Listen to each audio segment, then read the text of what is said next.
I slide for my country. Team USA. I slide for every little girl who thinks she can be anything until she doesn't think it. She knows it. I slide for Vanetta Flowers, who inspired me when I was that girl. I slide for my mom and dad for giving me the gift of sports. And for my own family now, for my son, Nico, who reminds me every day that disabilities are just abilities in disguise.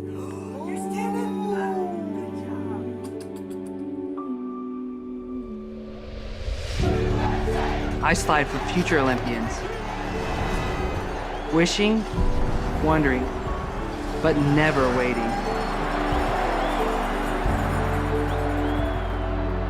I slide for teachers, nurses, innovators, storytellers, and creators.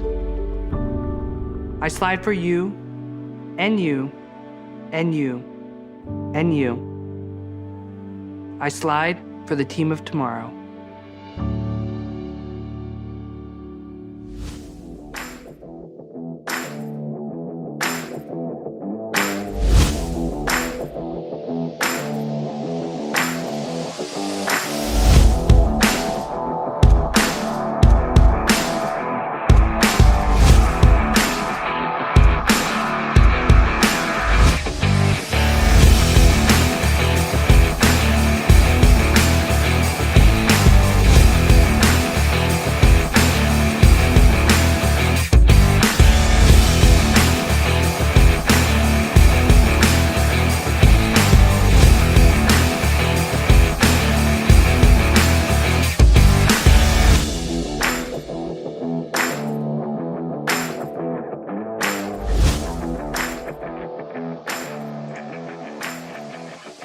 Hey, Scott. Hey, Rebecca. We have a really cool guest today. We sure do. She's an Olympian.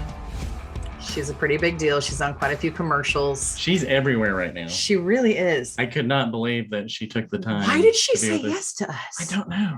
I mean, we're just a couple of people in Burleson, Texas. I know. And they were in the middle of bath time. Bath time with Nico. Yeah, who's an awesome little guy. Yeah. And her husband was finishing bath time so she could be with us. She could be with us. Oh, it was so wonderful. I don't know why, but it was awesome. Yes, it was. Well, it was cool to hear about how she trains and how she multitasks as a mom. Because you can definitely relate to that. Right. And also she opened up about her faith and coming to Christ and just witnessed to that. So it's just an amazing conversation that I can't believe we just had. That was really cool. But one of the things I thought was really cool was that she eats cake. Honestly, she's an Olympian and she loves sweets. And that's I'm like, that's food. My girl. All right. We hope you enjoy this interview with ELANA Meyers Taylor. Okay. So you were born in California, right? And then you grew up in Georgia. So how does a person in Georgia get to bobsledding? Yeah, so not typically a winter sport community or anything like that. But I decided at the age of 9 that I was going to be an Olympian, and I was going to do whatever it took to get there. And so I played softball, basketball, track and field, soccer, you name it, I played it. And then decided in college that I want to specialize in softball and go for the Olympics there. Right. So I played in college at the George Washington University, played professionally, and then had an Olympic tryout. And this was the tryout like I was waiting my whole life for, and it was an absolute disaster. Like it was the worst tryout in the history of tryouts. Like it was so bad. Wow. So I didn't make the Olympic softball team. And softball had actually been taken out of the games after that point anyways. Right. So in order to be an Olympian, I needed a new sport. So it was actually my parents who saw bobsled on TV and said, hey, why don't you try this? They look for strong, fast, powerful athletes. Athletes get into it after their first sport, so to speak. So you could try this. And I was like, sure, why not? Googled it, emailed the coach, and got invited to a tryout. That's so crazy. You're saying Wow. bobsledding is usually an athlete's second sport? Like Yep. most people don't go into that. Yeah, there are very few people who can actually grow up bobsledding. You have to kind of Yeah. live in either Lake Placid, New York, or Park City, Utah, where our bobsled tracks are. And even then, there's only like small junior bob programs. It's not very Right. big. We do have a youth Olympic team now. So people 16 to 18 can get into bobsled and actually go to youth Olympics, which is pretty cool. And there's not much competition for it because there's not too many people living in those areas. Yeah. But yeah, it's mostly a sport for older athletes, I would say. Right. Yeah. What position did you play in softball? I was a shortstop, pitcher, and third. Oh, wow. Yeah. Yeah. We got married on a softball field. We got married at home plate. Oh, that's so awesome. we still play. Not try like to. It's not like too we busy used to, sometimes, yeah. but yeah, we still do get to play. So So your husband is also a bobsledder, Nick, right? Yes. So how did you two meet? So we met bobsledding. So we didn't get married on a bobsled track. That'd been kind Not of as cool. as you Hey. guys. But I was actually bobsledding already, and I was working in recruitment for the team. And he had tried out for the team. And one of my duties in recruitment was to make sure that none of the paperwork got lost. So I set up all these systems, and lo and behold, his paperwork gets lost. So finally, we figure out who he is, and I get on the phone with him 4 hours. Just 4 hours of talking. Not all bobsled, mostly bobsled, not all bobsled. And then, 2 months later, he came in person to Lake Placid, New York, and we were dating and been together ever since. Wow, that's so cool. How long ago was that? How long have you been married? 2011, and we've been married since 2014. 2014. Mhm. So now you have a son. His name's Yes. Nico. Tell us all about Nico. Seems like a pretty cool dude. I've watched some pictures, looked at some videos of him. Tell us about him. Yeah, he is 2 years old, and he is definitely the light of my life, light of both of our lives. And he just brings so much joy into both of our lives. And it's just been a whirlwind ever since he was born. So he was born early, spent some time in the NICU, and then was also born with Down syndrome and profound bilateral hearing loss. So he's aided now with cochlear implants. So initially there were a little bit of struggles there, just trying to figure out how, and this is something that's going to continue for the rest of our lives. What is the best way to get him what he needs, and what exactly does he need, and figuring all that out. So that's been a continuous journey. And obviously for any parent, that's a continuous journey. But even that initial diagnosis is, what do we do from here? Where do we go from here? And how do we make this all work? And he is just the biggest trooper. He's traveled all around the world with us. He's great on flights. People are always amazed to know that we even have a baby on flights. And so he's been to more countries now than most people do in their entire lifetime. And that's all before the age of 2. Yeah. Did you find out these things about him when he was in utero, or not till No, okay. not until after he was born. So, and actually we had made a decision that we were going to do any testing, because for us, it didn't matter, and we didn't want to find out the gender either. Yeah. So, and we knew like it wasn't an option of, as long as he could be born, he was going to be born. So there was never a question to us. Right. So we didn't feel like it was necessary. We felt like maybe it would cause us more anxiety than anything else. For sure. So how do you juggle your intense schedule with him, when mom first? I know how that is. How do you juggle that? What's your day look like? Well, it's crazy because initially I had all these best laid plans set out, and I was going to, drop him off, whether it was at daycare at the gym or have my friends watch them or anything like that. Like I had all these plans laid out, and then COVID. So he's a COVID baby. So that shut down everything. So pretty much for those first 2 years, really, he was just going with me to my workouts. He was at the track with me, or we set up a gym in one of the garages in our apartment complex, and he was there at the garage there, and he just went with me everywhere because we had no other options really at that point. So he's a trooper for that as well. Yeah. So, yeah. And nowadays, like, I have a lot of help. My husband, obviously, he's my coach too. So it kind of helps. Like, he was at my trainings and stuff like that, and we tag team with Nico, and then he'd get his training in and things like that. And then also when we actually went on bobsled tour this past season, we actually had one of my teammates come on tour with us. One of my former teammates, she actually retired just to be able to take this position, and she came on tour with us and watched my son. which was really cool. The year Wow. before, my husband did it. My husband just, took off a season of bobsled and made sure we were all taken care of. And this past year, in order to give my husband the best chance of making the team, we decided to just have a caretaker with us. Yeah, that's probably smart. What a stressful dynamic of having your husband as your coach and dad and husband and that. Oof. Yeah, but he's a jack of all trades. He's really good at handling everything. Sure. So okay, the teammate that came with you, teammate from softball or teammate from bobsledding? Teammate from bobsledding. Oh, okay. Yeah, just curious. Yeah. Sorry, I was trying to change the light because I was like, I have lines across my face. No. It looks kind of cool though. It's a cool effect. Yeah, it's like an action movie. So what have y'all learned from Nico in his short life? What have y'all learned from him? Oh my gosh, from Nico, we've learned just how strong a person really is. I think one of the biggest things is with Down syndrome and with his hearing loss, he has to work really hard for everything. Like, he's not walking yet, but even to get to the position where he's sitting up, to get to the position where he's crawling and all these types of things, he has worked extremely hard. And, he does the PT, he does OT, physical therapy and speech therapy and all these different things. And he has worked so hard to reach all of his milestones. And when you see that in a kid that's less than 2, when you see them working day in and day out to do all these things, it really humbles you in a sense. It really makes you realize what real strength is. And when I look at him and see what he's going through, it's like, okay, yeah, I'll get through this workout. Oh, yeah, no piece of cake. I'll get through whatever is going on. And especially because I've got the motivation now of not only showing him, but also, taking care of him and providing for him as well. Right. He pushes you, and one day he'll probably be y'all's trainer. Yes, definitely. He's strong. He's really strong. So it's kind of crazy.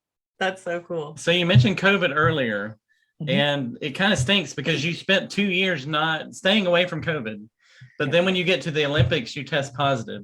So that had to be a punch in the gut for you. So how did you process that? And then how was it like going through quarantine and all that? I mean, there had to be like a roller coaster of emotions there. Yeah, that was a serious punch in the gut because, like you said, we had done everything possible to not get it, and strict mask wearing, and I'm vaccinated and boosted, and all the things above, and hand washing, all those types of things, and we are still not sure how we even got it.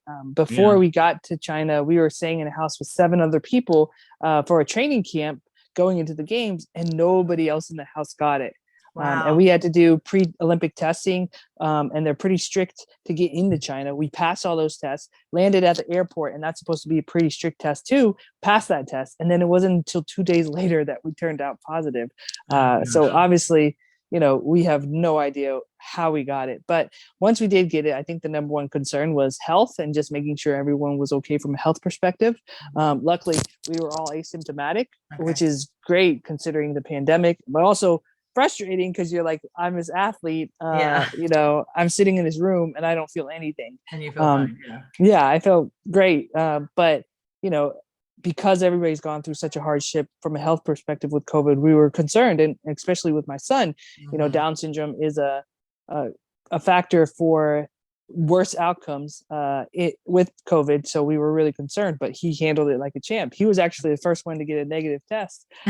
So once we had that test, then it became, and we knew everybody was healthy, then it became, what are we going to do to get out of here as soon as possible? And how are we going to get to competition? And biggest thing was just trying to stay as positive as possible and do whatever we can in the room. And that was really the focus, is doing whatever we can in the room. And whether it was workouts, Mia was pumping so I can breastfeed to give to Nico to help his immunity, and, trying to make whatever we can out of the meals we were given. It was everything just devoted to try and get out there as soon as possible and get back to the competition arena. Yeah. So how many days were you in quarantine? So it started the 29th and I got out the 6th. So, my husband and son got out on the 10th or something like that. So that's a long time. And we were isolated separately. So I had to be in a separate room from my husband, who had to be a separate room. My dad was actually there to watch my son, as our caretaker, and he and my son were in a separate room. And up until that point, the longest time I had been away from Nico was like 9 hours maybe. And that was Yeah. like when he spent a night at his grandparents' house. And that was like me leaving as late as possible and then getting there as early as possible in the morning. Yeah. So you don't miss a it's- minute. Yeah. Yeah. So to spend that amount of time away from him, being at the Olympics where I'm supposed to be at the peak of my game, it was definitely a shell shock and definitely something that was definitely unforeseeable. But, I think we really managed it by trying to stay as positive as we could and really focusing on what we could control. Yeah. Could y'all FaceTime with each other from room to room? Yeah. To keep in contact? Yep, we were primarily using FaceTime. The hardest part was like Nico. He's not gonna stay very attended to it. As we got more and more into it, he actually started paying more and more attention to it. But it also got to that point where he was getting a little stir crazy, and he was like, he needs to see his parents. At the beginning, he was fine. He was fine the whole time. But at the beginning, it didn't seem like he was phased at all, like us not being there. But then as the days wore on, you could tell he's like, he needs to see his parents. Yeah. So we've heard that the food was terrible there. Yeah. Yes. Had a couple of other athletes tell us that it was pretty rough. Yeah. Yeah, it was pretty bad. We actually, especially in quarantine, because they got the food to us and from the village, but by the time they got there, I'd been sitting and everything like that. So they had within time limits that I was supposed to be there, and based off of the time on the package, it definitely made it in time. But still, it wasn't great. So we had dehydrated meals, and we're actually using a water kettle to actually cook dehydrated meals, and that's what really sustained us. No, the USOPC Olympic Committee had brought them, and so we can get deliveries once a day when we were isolation. So they would deliver those for us, and we'd use a water kettle and get it going. And I lost 5 pounds in isolation, which for just being in there a week and being already in the shape of my life, like losing 5 pounds at that point's a good amount. That's a good amount. Also, how many other athletes there were nursing while they were competing in the Olympics? Girl, none. Zero. Talk about multitasking. Seriously. Yeah, you had a lot on your plate. Yeah. I mean, that was the thing though, too. I never even expected to go that long in our breastfeeding journey. Like originally I was like 6 months and we're done. He's gonna be eating solid foods and we're done.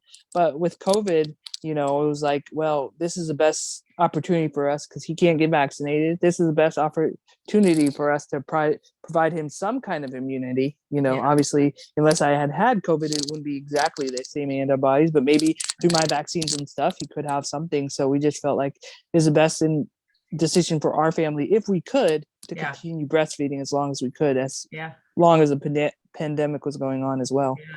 Yeah, that's impressive. I'm totally impressed. So how cool was it to have your whole family there? Even with COVID and everything. Yeah, even with COVID, I mean, it was amazing because most people didn't have any of their family there, and to be able to be with my husband day in and day out and have him supporting me at the track, that was just amazing. And that's a huge benefit to his athleticism for him making the team as well. Yeah, because he was an alternate, right, on the men's team. Yep. So to have him there by my side and be able to help me out, like you can't ask for a better support system than that. And, it's crazy that both of us were able to make the team, given all that we had been through and given that we were the only two taking a kid on tour with us week after week. So the fact that he made the team and then was still able to be there and support me was absolutely huge. And then on top of it, then to have my dad be able to be there because Nico needed a caretaker, it was really cool, especially.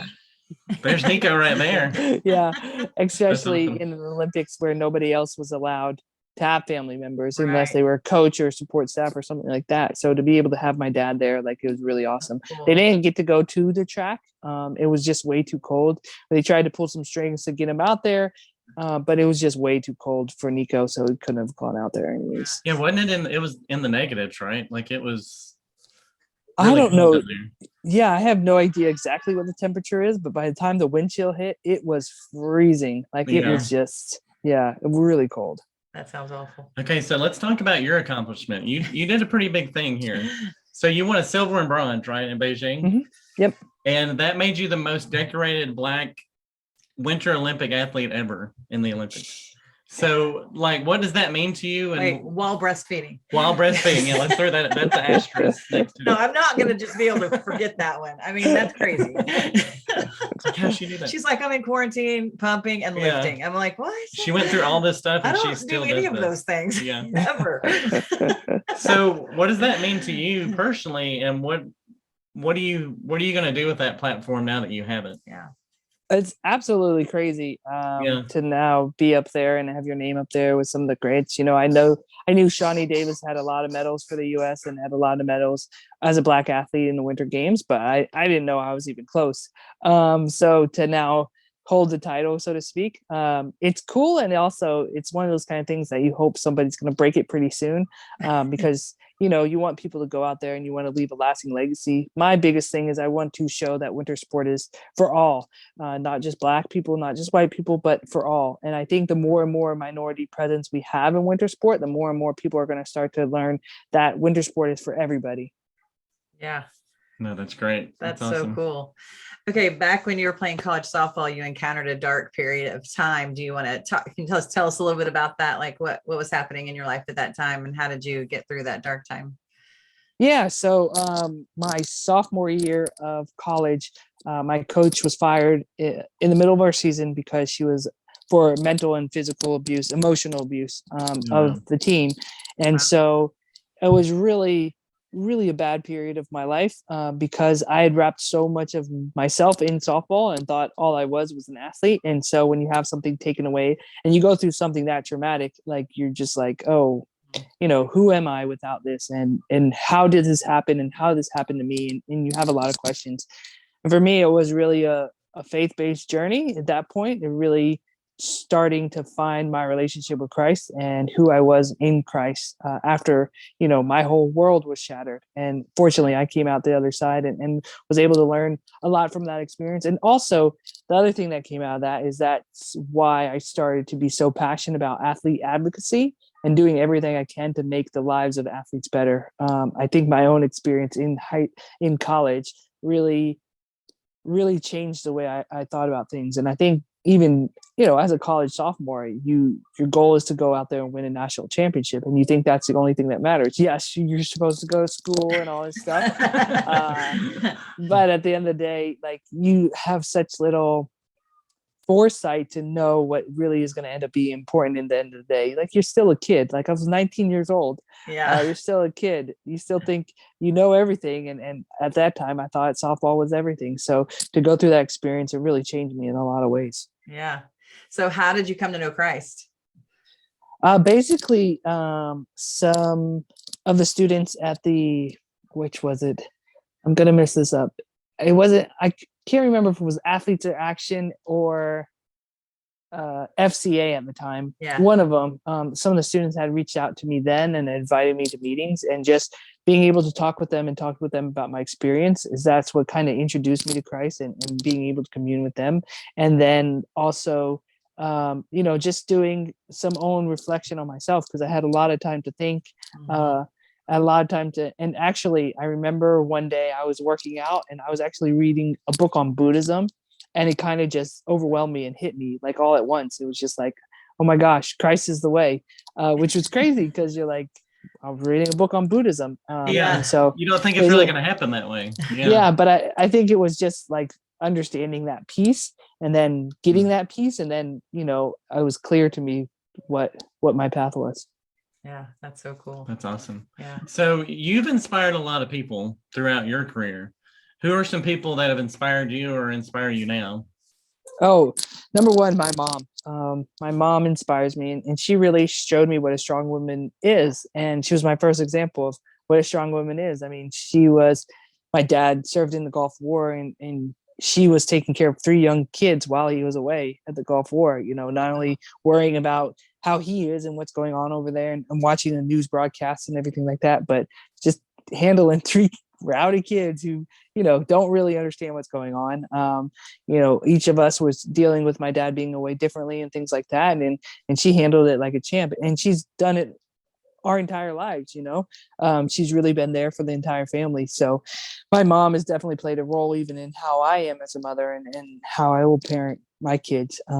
You know, my sisters obviously are big inspirations to me too. Yeah. My husband is like the biggest inspiration for all he's overcome. And he is the most positive person I have ever met. And he has a lot of reasons to not be positive, and it doesn't matter. Nothing shakes him. And it's just so incredible to see him in a day in, day out basis. And sometimes I actually like feel bad because I'm like, man, you're just so positive regardless of what's going on around you. How could I be like that? Like, I don't want to bring you down, but I am not naturally that positive a person. So, but he's just incredible. Well, we have to give him props because he's finishing bath time, so we can talk to you right now, right? Yes. Yeah. So he's a superhero too. Yeah, he's for a superhero. Sure. Yeah. That's so good. Okay, so your number one job is obviously being a mom to Nico, but what does the future hold for you? Like, what's on your plate right now? Where do you see yourself in 4 years? Right now I'm just really enjoying being a mom.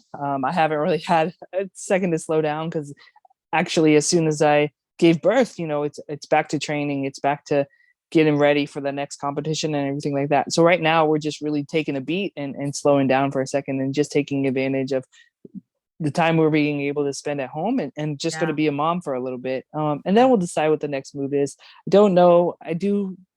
I will compete again at some point. What that looks like, I'm not really sure. We want to continue to grow our family and how all this is going to work. We don't really know yet, but we'll take a second before we make any major decisions. Do you think you might go into coaching too, since Nick's already a coach? Do you think you would do that? Nope. No. Actually, while she's I was not pregnant, that positive. Yeah, actually, while I was pregnant with Nico, I did some coaching and things like that. And the thing about bobsled coaching is you have to be at the track every single day. You're standing in the cold, in curves, watching sleds, and I was just, maybe it's because I was pregnant, but I was 25 weeks pregnant, marching up and down the hill, watching other people slide in freezing cold weather. So I don't think it was just because I was pregnant, though. I think it's just that miserable for me as someone who doesn't like the cold. Like, I was like, nope, I'm not coaching. I can help people remotely. I can send them text messages if they need help, but not going to be coaching. Not even softball coaching? Like, have you thought about that? That was my dream for a long time, and that's what I was going to do. Go to the Olympics and play softball and then be a softball coach for the rest of my life. And that was just going to be fine. And that's really what I thought the dream of dreams was. So now, like, I watch games and stuff, and obviously I watch the World Series coming up and things like that, but I've been out of the game for so long. I don't know. I could get back into it, but we'll have to see. Yeah. So we like to find out, like, when people got back from the Olympics, what was the first thing you did, or like the first food you ate that was your comfort food for getting through all that? You're like Chick-fil-A. Oh, that's a good question. You're in the birthplace of Chick-fil-A right there. Right. So. Yeah. Well, when we got back from the games, actually, it was such a long flight for Beijing. We landed in Salt Lake and then Salt Lake to Atlanta.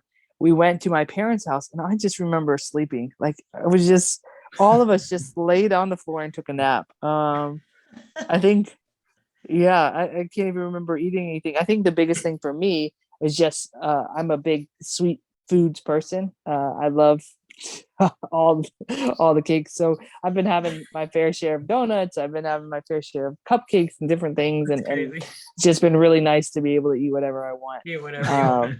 And not have to worry about it right now. That's awesome. Well, we appreciate you taking time with us today, Ilana. I know you're busy. You're missing bath time to spend time with us today. And we just want to extend the offer to you. If you're ever in Texas, we play co-ed on Friday nights. Girl, we'll have a glove for you. You can come sub with us. It's perfect. Slow pitch. Okay. You got to slow that swing down. You got to count to like 4 or 5. It's a little different. And we can go to Brahms after the game and get ice cream. Get some ice cream. Yeah, we'll take care of you. We'll get you sweets and a softball glove. Perfect. Let's do it. Yeah. All right. So thank you so much again. We appreciate talking to you. We learned so much from you, and congratulations. I mean, what an accomplishment. Thank you so much. Thanks for having me. I appreciate it. Thanks. You have a great day. You too. Thank you. Bye. Rebecca Hardy, that was awesome. And she is awesome. Cool. She was amazing. She's one of my favorite people now. She's like a superwoman. She really is. How does she do all that? I don't know. It's just crazy. I don't know. She's an Olympian. She's a mom. And she's a wife. And she's doing all these things. Yeah. And she takes time to be with us. And I'm like, in the background, the kids back there, and I'm like, Yeah. I can't even imagine having that much energy. I know. They must sleep really well. They must. Yeah. Probably better than we do, Yeah. I guess, because that was really cool. So, I mean, we hope you enjoyed that interview with her. We learned so much from these Olympians. I mean, there's just some cool insider stories. Yeah. Like That you would never know. we wouldn't know that. They're not sharing that with us, or I'm not reading the things that they're sharing. So I just really love that. I think it's so neat to be up close and personal. And we get the honest review of Olympic food as well. Honest review. That's right. Unanimously, Beijing food was Toward the bottom. terrible. So we need to work on that next time. Terrible. I think Italy has the next Winter Olympics. Okay. Yeah. We'll see if they can step up their game. You think Italy would have good food, right?